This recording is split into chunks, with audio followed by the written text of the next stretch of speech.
So now that we put that on the shelf, that inflation has literally been around and it's going to continue being around, that there's probably like 10 factors that cause inflation, and it's not always the government, that there are a variety of things that can go on.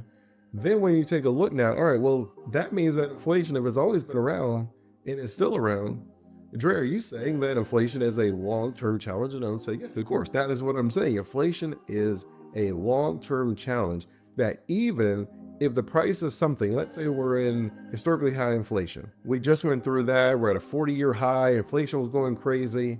Did the price of the items when inflation was back under control, did they go back to their original price?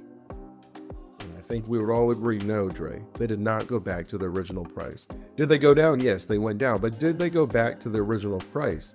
You would say, no, they didn't go back to the original price. So what does that mean?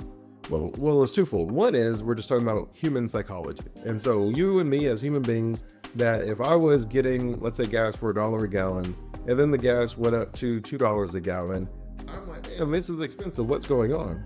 And then if the price goes down to $1.50 a gallon, I have now anchored the $2 a gallon as my new anchor for the price of gas.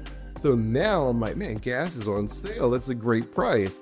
And I just gave you the example of the gold that the conquistadors were bringing and introducing into their economy.